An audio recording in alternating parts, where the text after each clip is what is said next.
you, boop, are awesome. Welcome to Driving Vibin'. You thought your video was on 2x speed. It's not. Welcome to Driving Vibin'. What's the vibe today? Today I want to talk about caffeine and stimulants, and does caffeine and stimulants actually affect your gaming performance? We're going to answer another question. I love it. And the answer is, the short answer is yes, and the long answer is definitely yes.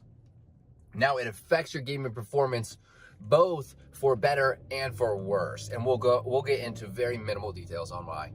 If you take, so listen, first things first, caffeine, which is, caffeine is found in stimulants as well. Caffeine, for the most part, has a 4-hour half-life, okay? 4 to 6 is like so 5 average, whatever.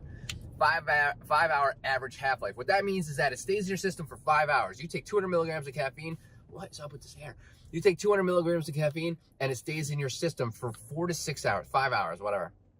And then at that 5-hour mark, boop, do the math. At that 5-hour mark, it cuts in half. 200 divided by 2, half, right? What's the answer? Still have 100 milligrams of caffeine.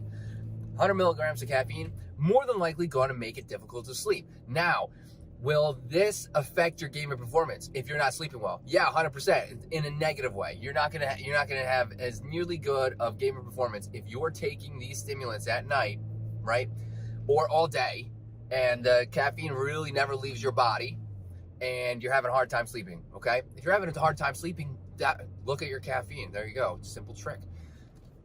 Now, if you take a little bit of caffeine and you decide you want to go to bed, like if you take caffeine earlier in the day when you're gaming, right? Let's say you have a tournament, or let's say you have a tournament, or you stream during the day, or you have, a competitive match and it's earlier in the day, and you take that caffeine. And let's say you don't take the caffeine all day every day. That's going to work in your favor significantly more than if you were to take it all day every day and taking it, all day leading up to the nighttime.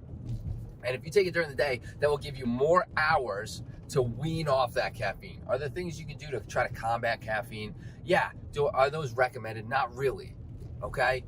So taking it earlier in the day. Not only that, just like I said, let's touch back on what I just said, since we're jumping around all over the place here. If you take caffeine all day, every day, you're going to build a tolerance. So 200 milligrams of caffeine is not going to work as well for you as somebody who takes 200 milligrams of caffeine one time a week.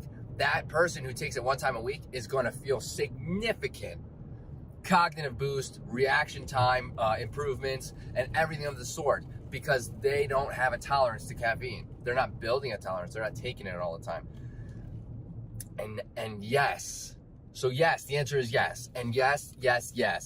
Will caffeine and stimulants affect your gaming performance? Yes, it will. Both in good and in bad. And it depends on how you're taking the stimulant. How you're taking it and when you're taking it. Very important for gaming performance. If you like what you heard in this video, if you have anything to add, let me know in the comments. Let's get this conversation started. I would love to hear them. If you like what you saw in this video and want more content like this, hit that subscribe button, and I hope to see everybody in the next video. Later, dreamers.